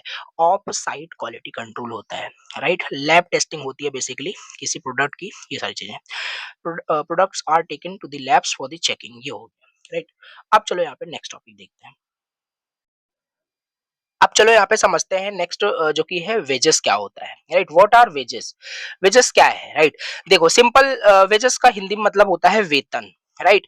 मतलब जो भी बिजनेस आपने स्टार्ट किया उसमें वर्कर काम करेंगे, एम्प्लॉइज काम करेंगे, उनको जो आप पेमेंट मंथली वीकली जो भी आप कर रहे होगे ना, उसे ही हम वेजेस कहते हैं। 2 मार्क्स से ज्यादा कभी नहीं पूछेगा। वेजेस का मतलब क्लियर है, the payment given to the worker for their work they do, right? यही होता है सिंपल आपका वेजेस का मतलब। किसी वर्कर को में भी आप जिस जो भी बिजनेस काम करे पर डे उनको मिल सकता है, पर वीकली मिल सकता है, और मंथली भी वहाँ पे पेमेंट होता है, ठीक है? तो ये हमारा वेजेस होता है, समझ में आ गया होगा, राइट? क्यों इंपॉर्टेंट है वेजेस? सिंपल सी बात है, किसी से काम कराओगे अपने बिजनेस में, उसको पैसे नहीं दोगे तो क्या उसका मन करेगा काम करने में अच्छे से, राइट? तो नहीं, कहने का मतलब मोटिवेट करना वर्कर को, इस वजह से उनको पेमेंट मिलती है, राइट? उनको वेजेस इंपॉर्टेंट है बेसिकली। तो ये सारी चीज आप यहाँ पे लिख सकते हो। जॉब सेटिस्फेक्शन में काफी मतलब इंप्रूव होता है, राइट? तो सिंपल सी बात है, देखो हर कोई पैसे के लिए काम करता है, आप भी जॉब करोगे आप पैसे के लिए, राइट? तो वेजेस के लिए ही, राइट? समझ पा रहे हो? तो ये इंपॉर्टेंट है बहुत ज्यादा। अब बात करते हैं फाइनेंशियल इंसेंटिव्स क्या होते हैं। फाइनेंशियल इंसेंटिव्स देखो, एक चीज तो जो भी वर्कर काम करेगा उनके काम के लिए उनको पेमेंट दी जाती है, उसे हम वेजेस कहते हैं। अब ध्यान दो, वेजेस के अलावा भी उनको वेतन के अलावा भी उनको कुछ बोनस, उनको कुछ कमीशन या ओवर टाइम काम करा उसको पे करना, राइट? एक्स्ट्रा पेमेंट पे करना वर्कर को, राइट? इसे हम क्या कहते हैं? फाइनेंशियल इंसेंटिव्स कहते हैं, याद रखना। ठीक है, ये सब रेट कर सकते हो। कॉन्सेप्ट बता दिया मैंने, 2 मार्क्स से ज्यादा कभी नहीं पूछेगा, याद रखना। ठीक है, अब बात करते हैं role of financial incentives, right? ये फाइनेंशियल इंसेंटिव्स का रोल क्या होता है, क्यों हम एक्स्ट्रा पे करेंगे वर्कर को? सिंपल सी बात है, उनका काम बहुत अच्छा होता है तो हमको एक्स्ट्रा पे कर देते हैं, जिससे कि क्या होगा, वर्कर्स मोटिवेट रहेंगे। ऐसे ही बिजनेस ग्रो होता है, राइट? ऐसा नहीं कि एक्स्ट्रा पे कर दोगे आपका लॉस हो जाएगा, राइट? तो मोटिवेट रहते हैं वर्कर्स, उनकी प्रोडक्टिविटी बढ़ती है, रिड्यूस मतलब कि एब्सेंट नहीं होंगे, डेली बेसिस पे वो काम करेंगे regularly, right? Quality of work भी इंप्रूव हो जाता है। तो सिंपल सी बात है, किसी को ज्यादा पैसे अगर आप दे देते हो तो वो मोटिवेट हो जाता है। ये चीज आप समझ पा रहे हो, ये पॉइंट्स आपको याद रखना है, राइट? 6 पॉइंट यहाँ पे है, रोल लिख सकते हो। ठीक है, अब हमारा नेक्स्ट टॉपिक यहाँ पे है मार्केटिंग रिलेटेड। ठीक है, मार्केटिंग क्या है, इसका ऑब्जेक्टिव यहाँ पे समझते हैं, और मार्केटिंग एंड सेलिंग में डिफरेंस क्या होता है। देखो, मार्केटिंग का मतलब क्या है? सिंपल, मार्केटिंग का हिंदी मतलब प्रचार करना, राइट?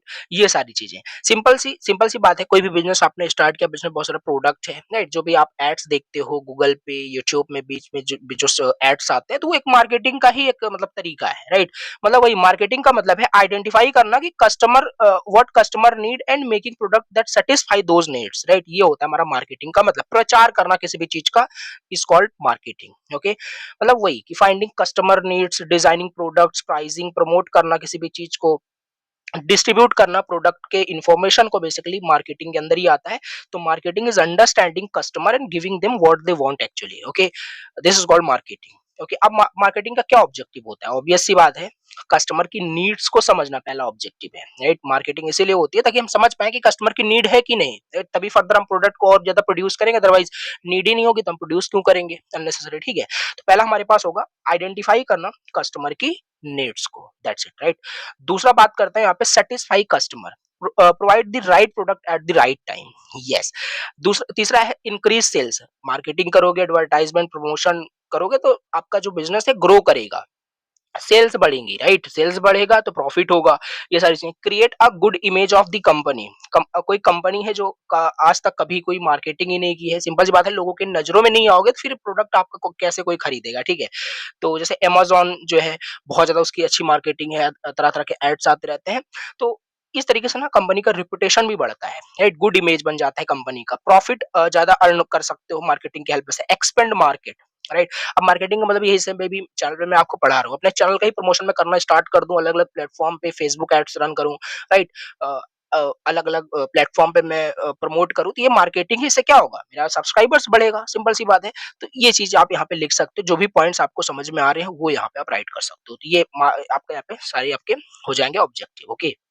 अब बात करते हैं, देखो मार्केटिंग एंड सेलिंग में डिफरेंस क्या होता है? This is very important question for the 2 marks, okay. तो मार्केटिंग एंड सेलिंग में डिफरेंस क्या है? पॉइंट्स याद रखना। मार्केटिंग का मतलब है कस्टमर की जस्ट नीड्स को समझना, राइट? सेलिंग का मतलब है जो प्रोडक्ट है उसको बस आपको क्या करना है? सेल करना, राइट? कंपनी के प्रोडक्ट को सेल करना कैसे भी करके, ठीक है? Begins before product is made, और मार्केटिंग प्रोडक्ट बनने से पहले ही स्टार्ट हो जाता है, राइट? देखते नहीं हो कि ये प्रोडक्ट आने वाला है, हालांकि बना ना हो अभी तक, लेकिन मार्केटिंग स्टार्ट हो जाती है पहले से। बट सेलिंग जो होता है वो तो प्रोडक्ट जब बन जाएगा तभी तो सेल होगा आपका प्रोडक्ट, ठीक है? ये हो जाएगा, ये कस्टमर को सेटिस्फाई करता है, इसका गोल होता है, प्रोडक्ट सेल करना इसका गोल होता है। लॉन्ग टर्म रिलेशनशिप इसका होता है, ये शॉर्ट टर्म फोकस होता है, right? Emphasis research, planning, promotion, emphasis pushing the product, customer oriented और प्रोडक्ट ओरिएंटेड, ये हमारे पास होता है। लिख पाओगे, बहुत ईजी है, ठीक है? अब बात करते हैं हमारा नेक्स्ट टॉपिक, यहाँ पे फिर से आ गया, जो कि है इंडस्ट्रियल रिलेशंस। इंडस्ट्रियल रिलेशंस क्या होते हैं, इसका ऑब्जेक्टिव देखते हैं और इसका सिग्निफिकेंस, मतलब कि why industrial relation is very important, right? और ये थोड़ा सा इंपॉर्टेंट है, इसको अच्छे से पढ़ना, ठीक है? देखो, इंडस्ट्रियल रिलेशन, राइट? अभी ये मैं पढ़ ही नहीं रहा हूँ। इंडस्ट्रियल रिलेशन का मतलब क्या है? जो भी इंडस्ट्री है उसमें देखो रिलेशनशिप का बहुत ही ज्यादा इंपॉर्टेंस होता है। एक इंडस्ट्री है, इंडस्ट्री में एक लोग तो काम करेंगे नहीं, हजारों लोग होते हैं, ठीक है? तो इन सब का आपस में अच्छा रिलेशन होना, ये बहुत इंपॉर्टेंट रोल प्ले करता है। है कि नहीं, राइट? जब इनका अच्छे से रिलेशनशिप होगा तो अच्छे से काम भी बाँट करके कर सकते हैं, ठीक है? तो ये काफ़ी इंपॉर्टेंट है इंडस्ट्रियल रिलेशंस, राइट? तो वही लिखा है एम्प्लॉयर्स और मतलब मैनेजमेंट डिपार्टमेंट वर्कर जो होते हैं इनके बीच में और गवर्नमेंट ट्रेड यूनियंस के बीच में एक अच्छा रिलेशनशिप होना काफ़ी इंपॉर्टेंट है, right? Industrial relation is how worker and management work together peacefully in an industry, okay? कितना शांतिपूर्वक ये आपस में काम करते हैं जिससे बिज़नेस ग्रो करे, यही होता है इंडस्ट्रियल रिलेशन का मतलब। इसका ऑब्जेक्टिव आओ देखते हैं। तो पहला तो ऑब्जेक्टिव यही है कि रिलेशनशिप होना इंडस्ट्रियल में हमारे पास यहाँ पे। ओके, अब चलो यहाँ पे बात कर लेते हैं कि इसका ऑब्जेक्टिव वही समझ रहे थे, राइट? तो ऑब्जेक्टिव यही है, अगर अच्छा रिलेशनशिप होगा इंडस्ट्री में तो एक मतलब बोल सकते हो मेंटेन रहेगा पीस इन इंडस्ट्री, ओके? तो ये सारे लड़ाई झगड़े नहीं होंगे, सिंपल सी बात है। इम्प्रूव वर्कर मैनेजमेंट कॉपरेशन, तो एक अच्छा कॉपरेशन होगा सबका, ठीक है? इंक्रीज प्रोडक्टिविटी इंक्रीज होगी यहाँ पे। एंड यहाँ पे फिर इसके बाद 4 है प्रोटेक्ट वर्कर्स राइट, फिर इसके बाद नेक्स्ट हमारे पास है resolve dispute quickly and promote industrial democracy. तो ये सारे इसके हो जाएंगे, ऑब्जेक्टिव हो जाएंगे। ओके, तो ये हो गया ऑब्जेक्टिव, हमने यहाँ पे पढ़ लिया, ठीक है? अब बात कर लेते हैं कि इसका सिग्निफिकेंस क्या है, व्हाई इट इज इम्पोर्टेंट। वही अगेन इसका जो ऑब्जेक्टिव है वही एज अ इंपॉर्टेंट पॉइंट भी लिख सकते हो, कोई दिक्कत नहीं है। Ensure smooth working, improves employ morality, right? Increase company profit, जो रिड्यूस होता है लेबर का टर्नओवर, राइट? तो ये सारे देखो पॉइंट्स रटना नहीं है, आपको अच्छे से लिखना है जो भी आपके माइंड में आता है, right? Heading wise. Improves quality of work increase होता है, हेल्थी एंड वर्क एनवायरनमेंट अच्छा होता है, राइट? हेल्प्स नेशनल ग्रोथ में भी हेल्प होती है। तो ये हो गया, बेसिकली आपको याद रखना है ये इंडस्ट्रियल रिलेशन क्यों इंपॉर्टेंट है, इसका ऑब्जेक्टिव और क्या होता है ये एक्चुअली, ठीक है? ये हो गया। अब बात कर लेते हैं next and very very very important question, okay? देख लो यहाँ पे, ठीक है? Inventory control, okay? Inventory control क्या होता है और इसका ऑब्जेक्टिव क्या है, एडवांटेज क्या है, टाइप्स क्या है, ये पूरा बहुत इंपॉर्टेंट है। कंबाइन करके कुछ भी आपको मिल सकता है, ठीक है? अच्छे से आपको यहाँ पे पढ़ना है, ओके?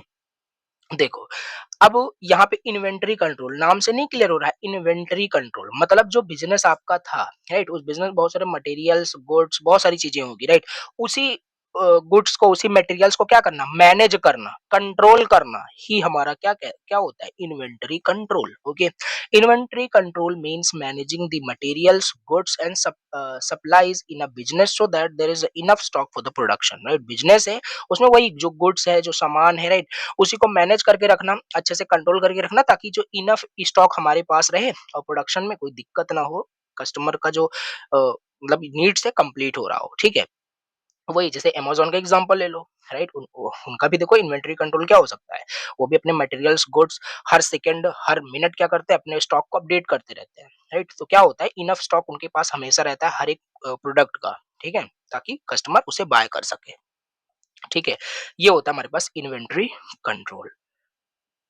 अब बात करते हैं, यहाँ पे वही लिखा है देखो, keeping the right amount of stock at the right time, ये है। मान लो कोई अ, ये वही हो जाएगा सिंपल, जैसे मान लो दिवाली की सेल आने वाली है, राइट? अब आपका बिजनेस में बहुत सारे मतलब कि कस्टमर आएंगे, सेल्स होगी, तो अगर आपके पास सही अमाउंट का स्टॉक ही नहीं आपने रखा है तो क्या प्रॉफिट कर पाओगे, नहीं कर पाओगे। तो यही चीज है, इन्वेंटरी कंट्रोल काफी इंपॉर्टेंट होता है बिजनेस में, ठीक है?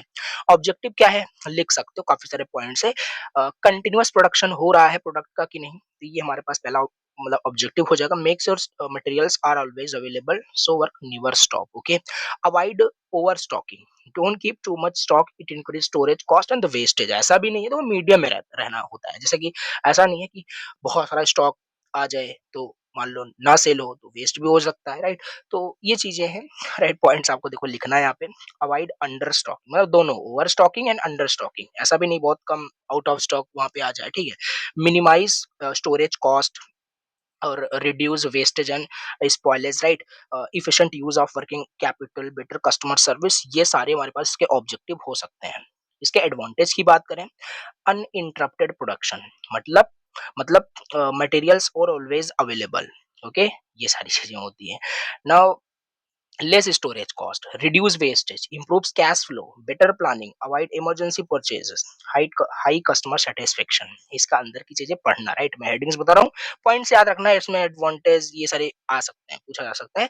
अब हमारा यहाँ पे वही मोस्ट इंपोर्टेंट आ गया, टाइप्स क्या होते हैं इन्वेंटरी कंट्रोल की। ये कंबाइन करके देखो कुछ भी पूछ सकता है कि इन्वेंटरी कंट्रोल क्या है, डिस्क्राइब करिए, इसके टाइप्स बताइए और विद एडवांटेज और इसके डिसएडवांटेज के साथ, ठीक है? तो टाइप्स क्या है इन्वेंटरी कंट्रोल के, देखते हैं। तो पहला हमारे पास यहाँ पे टाइप्स है पर क्या है, परपेचुअल इन्वेंटरी सिस्टम, राइट? और दूसरा पीरियोडिक इन्वेंटरी सिस्टम और JIT inventory system, just in time. आओ समझते हैं। तो पहला हमारे पास वही है परपेचुअल इन्वेंटरी सिस्टम। ओके, देखो इसमें क्या है, stock records are updated continuously after every purchase और इशू। ये अमेज़न वाला केस ले सकते हो, राइट? अभी जैसे मान लो आपने 10 सेकंड पहले देखा है, 10 क्वांटिटी किसी प्रोडक्ट की अवेलेबल थी, उसमें से एक ने परचेज कर लिया, 9 बचा। मे बी ये तुरंत अपडेट करके फिर से वो एक स्टॉक ऐड कर दें, 10 हो जाए, राइट? तो इमीडिएटली वहां पे कंटिन्यूअसली क्या हो रहा होता है, स्टॉक वहां पे अपडेट हो रहा होता है, ठीक है? रियल टाइम क्वांटिटी दिखाता है, simple, right? Uses computers, barcode scanner, software, इन सब का यूज करके।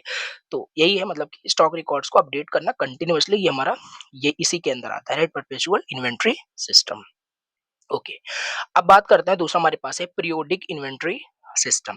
Stock is checked at fixed interval, right? मतलब एक पीरियड वहां पे डिसाइड होता है, वीकली चेक करना है, मंथली चेक करना है, ईयरली चेक करना है, तो उसमें अपडेट होगा जो भी हमारा वहां पे बोल सकते हो, जो भी मतलब प्रोडक्ट होगा बेसिकली, ठीक है? तो वो हमारा पीरियोडिक इन्वेंटरी सिस्टम होता है। कंटिन्यूसली ट्रैकिंग नहीं होती है जैसे इसमें हो रहा था, ठीक है? फिर इसमें जेआईटी यानी कि just in time inventory system, मतलब यहाँ पे जो स्टॉक है ना, stock is purchased only when needed for the production, right? Very little और no inventory is kept, reduce storage cost and the wastage, materials arrive just in time not stored. जैसे कोई मतलब यूजर कोई कुछ bye करना चाहता है तो जस्ट इन टाइम, जिस टाइम वो यूजर बाय करना चाह रहा होगा उसी टाइम आता है। जैसे ऐसा हो सकता है, राइट? मान लो एक मोबाइल की एक शॉप है, राइट? आपको कुछ मोबाइल चाहिए, राइट? और मोबाइल का ऐसा मॉडल चाहिए जो अभी इसके पास अवेलेबल नहीं है, राइट? बट ये बोलेगा 5 मिनट दीजिए, मैं आपको ला के देता हूँ। तो ये इनका कहीं से कांटेक्ट होता है, तो ये लाके आपको दे देते हैं। तो ये क्या है, just in time inventory system. Materials तब पहुंचता है जब उसको यूजर की नीड होती है, ठीक है? रिलेट कर सकते हो। ये हमारे पास 3 इसके टाइप्स होते हैं। ओके, अब देखो इसके टेक्निक्स भी होते हैं। Techniques of inventory control, techniques पूछे इसीलिए मैंने बताया स्टार्टिंग में, ये इन्वेंटरी कंट्रोल टॉपिक बहुत इंपॉर्टेंट है। ओके, सो टेक्निक्स इसके क्या क्या होते हैं बेसिकली, इसमें देखो इतने सारे टेक्निक्स हमारे पास होते हैं। पहला एबीसी एनालिसिस है, इकोनॉमिक ऑर्डर क्वांटिटी है, सेफ्टी स्टॉक है, फीफो लीफो, ये सारे हमारे पास इसके होते हैं, ठीक है? और देख लेते हैं। तो इन्वेंट्री कंट्रोल के टेक्निक्स बेसिकली ये सारे हैं। पहला ABC analysis, right? Items are classified, इसमें जो आइटम होगा ना उसको हम एबीसी कैटेगरीज में डिवाइड करते हैं, जहाँ पे ए आइटम का मतलब होगा कि वो जो हमारे पास आइटम है बहुत कॉस्टली है, स्ट्रिक्ट कंट्रोल उस पे होना चाहिए। और जो बी आइटम होगा वो मॉडरेट वैल्यूज का है, राइट? सी आइटम जो होगा लो वैल्यू का है, इजी कंट्रोल होगा उसमें। तो कंट्रोल इंपॉर्टेंट आइटम्स, आइटम्स मोर स्ट्रिक्टली यहाँ पे। तो एबीसी एनालिसिस में यही होता है, जो आइटम्स है उसको एबीसी में मतलब कैटेगराइज कर देते हैं, जिससे उसका कंट्रोल करना इजी हो जाता है, ठीक है? दूसरा है economic order quantity. Okay, it tells how much quantity to order each time, right? ये बताता है कि कितना मतलब ऑर्डर जो है ईच टाइम वहां पे, sorry, it tells how much quantity to order each time. Okay, मतलब कि यहाँ पे जो है कितना मतलब कितना क्वांटिटी जो ऑर्डर है हर टाइम वहाँ पे प्लेस हो रहा है, ये चीजें आपका इकोनॉमिक ऑर्डर क्वांटिटी आपका यहाँ पे बताता है। Order the best quantity that cost the least. Okay, safety stock हमारे पास है, extra stock kept to avoid stock out in emergencies, ये हमारा सेफ्टी स्टॉक होता है। यूजफुल ड्यूरिंग डिलेज और sudden demand, backup stock for safety, ये safety stock होता है, राइट? रखा जाता है बैकअप के लिए, right? FIFO, first in first out, item purchased first are used first, right? Useful for प्रेसेबल goods like milk, medicine, ये सब हमारे पास होता है। फर्स्ट इन फर्स्ट आउट मतलब आइटम जैसे परचेज होगा यूज हो जाएगा, ठीक है? Uses old stock first, last in first out, item purchased last are used first. Okay, तो ये सब देखो आपको हेडिंग याद रखना है, लिखना है, right? Useful in industries where old stock does not spoil, new stock first यहाँ पे आता है। ये सब देखो टेक्निक्स होते हैं, 7 मार्क्स में कंबाइन करके ही पूछेगा, तो याद रखना, पॉइंट्स लिख देना, ठीक है? अब बात करते हैं इन्वेंटरी टर्नओवर का क्या मतलब होता है। राइट। यहाँ पे इन्वेंट्री टर्नओवर का क्या मतलब होता है? देखो, इन्वेंट्री टर्नओवर का मतलब है ना कि कोई कंपनी कितनी बार सेल कर रहा है प्रोडक्ट को और रिप्लेस कर रहा है, राइट, अपने स्टॉक को, प्रोडक्ट को, यही होता है इन्वेंट्री टर्नओवर। इन्वेंट्री टर्नओवर का मतलब है how many times a company sales and replace its stock during a year. मतलब एक साल में जो कंपनी है कितना, मतलब वो सेल कर रहा है और कितना रिप्लेस कर रहा है अपने स्टॉक को, यही होता है इन्वेंटरी टर्नओवर का मतलब। It shows how fast goods are sold, कितनी तेजी से जो प्रोडक्ट है, आइटम है, सेल हो रहा है, ये बताता है इन्वेंट्री टर्नओवर, राइट। जैसे अगर ज्यादा टर्नओवर होता है मतलब स्टॉक बहुत फटाफट आपके सेल हो रहे हैं, लोअर टर्नओवर है तो बहुत स्लो आपके सेल हो रहे हैं।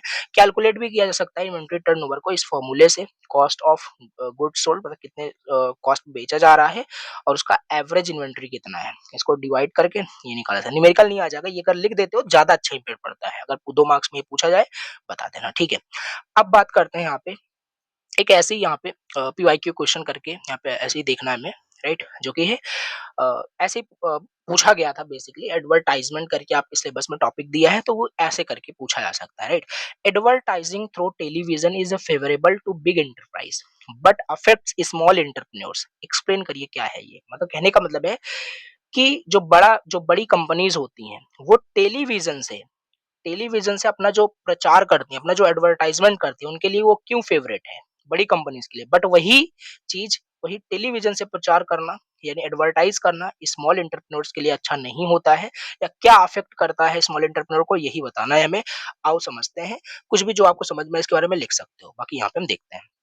देखो, टेलीविजन मतलब टेलीविजन भी एक वन ऑफ दी वे है जिससे कि हम एडवर्टाइज कर सकते हैं, राइट। न्यूज जैसे आप देखते ही हो टीवी में, तो ये सारी चीजें होती है। मतलब advertising in one of the most expensive types of advertising, right. अगर आपको टीवी में आप कोई भी एड्स रन करना है तो उस, बट वो एक्सपेंसिव बहुत ज्यादा होता है, राइट, क्योंकि एक मास ऑडियंस के तक वो आपका पहुंचता है, राइट, चैनल की हेल्प से। तो काफ़ी ज़्यादा एक्सपेंसिव होता है उस पे एडवर्टाइज़ करना, because of this big companies benefit मोर। और इस वजह से बड़ी कंपनी, क्योंकि बड़ी कंपनी होती है, उनके पास पैसा भी होता है, वो अरेंज कर लेते हैं, राइट? उनके लिए तो एक्सपेंसिव ज़्यादा नहीं होता है, बट स्मॉल एंटरप्रेन्योर्स बहुत ज़्यादा प्रॉब्लम फेस करते हैं इस वजह से, राइट? आओ देखते हैं, why TV advertising favour big enterprise? क्यों बड़ी जो कंपनीज़ होती हैं, ये टेलीविज़न को पसंद करती हैं, मतलब कि एडवर्टाइज़ करने के लिए, राइट? आओ देखते हैं। देखो, पहला हमारे पास है high cost of TV ads.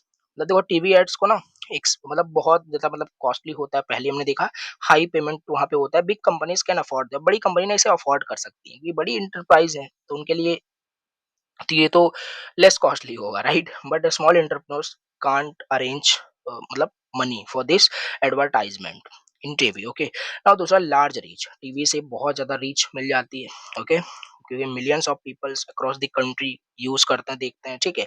Brand image build होता है, क्योंकि देखो टीवी पे एड्स चलना एक अपना अलग ही रेपुटेशन कंपनी का बनता है, ठीक है, समझ रहे हो।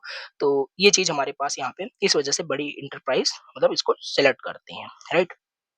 ओके, जैसे आपने देखा होगा बड़ी कंपनीज क्या करते हैं, सेलिब्रिटी को ही उठा लेती हैं पैसे दे करके, राइट। इतने पैसे मतलब चार्ज भी करते हैं सेलिब्रिटी, तभी तो प्रचार करते हैं, एडवर्टाइज करते हैं। तो इससे क्या होता है, उनकी सेल्स बहुत बढ़ती है, राइट। बट ये अफेक्ट करता है स्मॉल एंटरप्रेन्योर को, राइट। देखो कैसे, तो small business can not compete. पहली चीज तो, अगर कोई स्मॉल बिजनेस है, राइट, कोई स्मॉल स्केल इंडस्ट्री है, वो अब एडवर्टाइज करना चाहता है टीवी में, तो इजी नहीं है। पहले चीज तो मोस्ट एक्सपेंसिव है, पैसा ही उतना जुगाड़ नहीं कर पाएंगे, ठीक है। तो ये मच मनी वहां पे रिक्वायर्ड होता है, सो ये चीज हमारे पास है, can not compete, okay. Loss of market share, consumer prefer big brands, okay, because they see them often on TV, small business get less attention. मान लो आपने बहुत पैसा अरेंज करके चला भी दिया एड्स को टीवी में, बट आपका ब्रांड ही पहले से नहीं है, क्योंकि आप स्मॉल इंटरप्राइज आपका है भी, स्मॉल मतलब क्या कहते हैं, स्मॉल कंपनी आपका है, तो उतना टेंशन लोगों का नहीं जाएगा, राइट। ये चीज होता है। और बात करें फिर इसके बाद है, big companies influence customer choices, okay. Strong TV ads convince customer to buy branded products, this make it's harder for a new और small business to enter the market, creates unequal competition. Big companies जल्दी मतलब grow कर जाती हैं, ये struggle इनको बहुत करना पड़ता है, छोटी कंपनी जो भी ओपन करते हैं, ठीक है। तो ये मतलब क्या अफेक्ट करता है टीवी एडवर्टाइजिंग, ये आपको चीजें याद रखनी है, राइट, पूछा जा सकता है। अब हम यहाँ पे बात करते हैं नेक्स्ट टॉपिक, जो कि है आपका फाइनेंशियल रिपोर्ट क्या होता है, राइट? फाइनेंशियल रिपोर्ट क्या होता है, उसके बाद काफ़ी सारे टाइप्स के आपके फाइनेंशियल रिपोर्ट होते हैं और एक बहुत इंपॉर्टेंट क्वेश्चन आएगा कि कैसे हम फाइनेंशियल रिपोर्ट बनाते हैं, राइट? इसके स्टेप्स मैं आपको ईज़ी वाले बताऊँगा, ये चीज़ आओ यहाँ पे देखते हैं। कुछ टॉपिक बचे हैं, जल्दी से पढ़ते हैं, ठीक है? देखो, फाइनेंशियल रिपोर्ट क्या होता है, राइट? नाम से क्लियर हो रहा है। फाइनेंशियल रिपोर्ट जो कंपनी, जो बिजनेस आपने खड़ा किया, ओपन किया, उसमें पैसे रिलेटेड सारा मैनेजमेंट, सिंपल सी बात है, ये सब अकाउंटिंग होता है। तो वहां पे ना जो फाइनेंशियल परफॉर्मेंस होगा आपकी कंपनी का, आपके कंपनी का फाइनेंशियल पोजीशन जो होगा, वो उसका एक फाइनेंशियल रिपोर्ट बनता है, वही होता है हमारे पास फाइनेंशियल रिपोर्ट, एक स्टेटमेंट बेसिकली है, ठीक है? जो दिखाता है कि फाइनेंशियल परफॉर्मेंस क्या है आपके बिजनेस का, कंपनी का। They help owner, manager, banks, investor understand how much the business earned, कितना बिजनेस कमा रहा है, कितना बिजनेस में आपने इन्वेस्ट किया है, right? What it earns, what it cost, सारी चीजें यहाँ पे पता चलती है इस फाइनेंशियल रिपोर्ट में, ठीक है? ओके, ये हो जाएगा। काफी सारे टाइप्स के होते हैं फाइनेंशियल रिपोर्ट। पहला होता है इनकम स्टेटमेंट। इनकम स्टेटमेंट मतलब प्रॉफिट एंड लॉस अकाउंट, मतलब ये दिखाता है कितना प्रॉफिट हुआ, कितना लॉस हो रहा है, सब कुछ यहाँ पे। तो टाइप्स लिखना है आपको, इनकम स्टेटमेंट हो जाएगा। दूसरा बैलेंस शीट, याद होगा आपको, बैलेंस शीट स्टार्टिंग में हमने देखा था, जो एसेट एंड लायबिलिटीज को दिखाता है, राइट? ये सारी चीजें। तो बैलेंस शीट भी हमारे पास टाइप्स ऑफ फाइनेंशियल रिपोर्ट ही होता है। कैश फ्लो स्टेटमेंट हो जाएगा, कैश इनफ्लोस कितना, फ्यूचर मनी कितना आने वाला है, राइट? कमिंग इन कितना है, कितना जा रहा है, ये सब हमारा कैश फ्लो स्टेटमेंट होता है। तो ये लिख देना टाइप्स में, राइट? फाइनेंशियल रिपोर्ट में क्यों इंपॉर्टेंट है, क्योंकि डिसीजन लेने में हेल्प मिलती है, प्रॉफिट लॉस पता चलता है, कितना बैंक ने हमें लोन दिया है, सारी चीजें यहाँ पे देखो पता चल जाती है फाइनेंशियल रिपोर्ट को देखने के बाद, ठीक है? तो ये हो जाएगा हमारे पास। अब वही मोस्ट इंपॉर्टेंट वाला, प्रिपरेशन ऑफ फाइनेंशियल रिपोर्ट, ये बनाया कैसे जाता है, ये जो स्टेटमेंट है, जो फाइनेंशियल पोजीशन हमारी कंपनी का बताता है, ये बनाया कैसे जाता है, यानी स्टेप्स होते हैं। Here are the simple steps, right? समझो, पहले हम क्या करेंगे, रिपोर्ट बनाना है किसका, फाइनेंशियल डेटा का। कलेक्ट नहीं करोगे फाइनेंशियल डेटा को, तो पहला यही होगा हमारे पास, कलेक्ट फाइनेंशियल डेटा, ठीक है? सारा फाइनेंशियल जो डेटा है कलेक्ट कर लेंगे, जो भी बिल, मतलब डॉक्यूमेंट्स कलेक्ट करोगे उसी से डेटा निकलेगा। Bills, invoice, receipt, bank statement, purchase and sale record सब कलेक्ट कर लेंगे, ठीक है? कलेक्ट कर लिया हमने। रिकॉर्ड करिए ट्रांजेक्शंस को, मतलब enter all transaction in books of account like journal, ledger, cash book. कहने का मतलब ना, जितना हमारे पास वहाँ पे ट्रांजेक्शंस होंगे उसको हम रिकॉर्ड करेंगे, राइट? प्रॉपर्ली, मतलब राइट करेंगे, देखेंगे अच्छे से, ठीक है? फिर प्रिपेयर करेंगे ट्रायल बैलेंस को, list all account balance to ensure debits is equal to credits, मतलब check if accounts are correct और नॉट। देख, हम वहां पे ट्रायल बैलेंस बनाते हैं, तैयार करते हैं। प्रिपेयर करेंगे प्रॉफिट एंड लॉस अकाउंट को, ठीक है? कैलकुलेट करेंगे total income, total expenses, profit और लॉस को, find out how much business earned, right? तो ये चीजें हमारे पास स्टेप्स हो जाएगा, 4 स्टेप्स हो गया। इसके बाद हमारे पास प्रिपेयर करेंगे बैलेंस शीट को। देखो, पॉइंट्स याद रखना बस, right?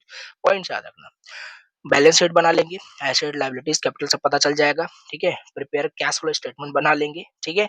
Operating cash, investing cash, financial cash, कितना कैश रिसीव हुआ, कितना कैश स्पेंड हुआ, ये सब कैश फ्लो स्टेटमेंट में ही पता चलता है, ये पीछे भी आया था, ठीक है? Review and finalize, check everything for accuration, submit to management, investor, banks and government, right? Final check क्या है before presenting your financial report, वो हमारा इसके अंदर होता है। ये 7 पॉइंट ना याद रखना, बहुत इंपॉर्टेंट है, ऑलरेडी मैंने आपको बता दिया, ठीक है? ये चीज हो गया। अब लास्ट के 2 मार्क्स के यहाँ पे टॉपिक्स बचे हैं, अकाउंट स्टडीज क्या होता है और स्टोर स्टडीज क्या होते हैं, राइट? यही देख लेते हैं, खत्म है हमारा, ठीक है? तो अकाउंट स्टडीज का मतलब क्या है, राइट? अकाउंट स्टडीज का नाम से क्लियर हो रहा है, अकाउंट स्टडीज, राइट? मतलब कि बिजनेस के बारे में, मतलब कि बिजनेस को समझना, एक तरीके से बिजनेस का सारा रिकॉर्ड को, उसको मेंटेन करना, मैनेज करना, उसके फाइनेंशियल ट्रांजेक्शंस को, यही होता है अकाउंट को स्टडी करना। Account studies refer to understanding how a business records, okay, कैसे बिजनेस का रिकॉर्ड क्या है, कैसा है, maintains and manage its financial transaction, उसके फाइनेंशियल ट्रांजेक्शन को मैनेज करना, okay? Account studies is equal to learning how money comes, मतलब पैसा कैसे आ रहा है, पैसा कैसे जा रहा है आपसे बिजनेस से, यही अकाउंट को स्टडी करना, कहने का मतलब ये होता है अकाउंट स्टडीज, राइट? तो ये चीज क्यों इंपॉर्टेंट है हमारे पास, help know profit loss, control expenses, help in decision making required for loans and taxes, so financial health of businesses, right? ये हमारे पास अकाउंट स्टडीज आपको समझ में आ गया होगा, ठीक है? अब बात करते हैं स्टोर स्टडीज क्या होता है। स्टोर स्टडीज क्या होता है, राइट? स्टोर स्टडीज कहने का मतलब है, जो हमारे पास बिजनेस यहाँ पे है, इस बिजनेस में बहुत सारे मटेरियल, बहुत सारे गुड्स, बहुत सारे सप्लाईज होंगे, ठीक है? सप्लायर्स होंगे, तो बस उसी को मैनेज करना स्टोर स्टडीज होता है। राइट। refers to मतलब store studies refers to managing the materials, goods and supplies in a business. Okay. Store studies learning how to receive, store, protect and issue materials properly. ये होता है हमारे पास stores studies. Okay, कितना materials हम receive कर रहे हैं, ठीक है, प्रॉपर स्टोरेज एंड सेफ्टी है कि नहीं, maintaining stock records, okay, issuing materials to production, preventing theft damage, सब कुछ चेक करना अच्छे से, जो गुड्स मटेरियल सही से है कि नहीं। स्टोरेज स्टडीज का मतलब यही है। क्यों इंपॉर्टेंट है? ऑब्वियस सी बात है, स्टोरेज कॉस्ट बचेगा, continuous production, okay, materials available है ऑन टाइम कि नहीं, ये सारी चीजें। इसके बाद हमारे पास है कंपोनेंट्स ऑफ स्टोर स्टडीज। मतलब स्टोरेज स्टडीज के क्या क्या कंपोनेंट्स होते हैं। पहला, रिसिप्ट ऑफ गुड्स, जो भी मटेरियल्स गुड्स बिजनेस में यूज हो रहा है उसका एक रिसिप्ट भी होता होगा, राइट, क्वांटिटी चेक करने के लिए, क्वालिटी कंडीशन, आइटम कितना रिसीव हो रहा है कितना नहीं, राइट। तो ये कंपोनेंट बस एक्सप्लेन करना है। रिसिप्ट ऑफ गुड्स हो जाएगा, स्टोरेज हो जाएगा, मतलब कि keeping items properly in rack, shelves और containers. Issue of materials, okay, giving materials to workers और डिपार्टमेंट व्हेन नीडेड, राइट। तो ये चीज हो जाएगा। स्टॉक रिकॉर्ड हो जाएगा, स्टॉक चेकिंग हो जाएगा, maintaining stock register and inventory books, ये स्टॉक रिकॉर्ड हो जाएगा, राइट। स्टॉक के बारे में सब कुछ रिकॉर्ड करके रखना। स्टॉक चेकिंग, इन्वेंटरी मतलब वही इन्वेंटरी कंट्रोल जो हमने देखा, regularly checking to ensure records match actually work और नॉट, ओके, एक्चुअल स्टॉक और नॉट, ओके। तो ये हमारे पास हो जाएगा। ये हो गया आपका यूनिट थर्ड का कंप्लीट वन शॉट फिनिश। अब चलो मैं आपको पूरा पहले सिलेबस एक बार दिखा देता हूँ कि सारे टॉपिक्स यहाँ पे मैंने इस वन शॉट में कवर किए हैं कि नहीं किए हैं। और देखो यहाँ पे ये रहा आपका यहाँ पे सिलेबस, ओके, अकाउंटेंसी, पूरा टॉपिक यहाँ पे मैंने कवर कराया है। देखो यहाँ पे ऊपर ऊपर से सिलेबस ये मेंशन कर देते हैं, डिटेल में कहाँ से ये क्वेश्चन पूछ लेते हैं इनका कोई भरोसा नहीं होता, बट सब मैंने कवर करा दिया। जो यहाँ पे दिया भी नहीं है ना, वो भी यहाँ पे आपने देखा होगा, पीवाईक्यू सारी चीज यहाँ पे कवर हो गई है 100% इजी एक्सप्लेनेशन में, राइट। आई होप आपको चीजें समझ में आ गई होगी। ओके, सो ये था यूनिट थर्ड का कंप्लीट वन शॉट। अब नेक्स्ट लेक्चर में यूनिट फोर यहाँ पे हम कवर करेंगे। बाकी एग्जाम टाइम में देख रहे हो तो जाकर प्लेलिस्ट चेक करो, अपलोड हो गया होगा। Thank you so much for watching lecture. चलो मिलते हैं नेक्स्ट वन शॉट में, bye bye and take care.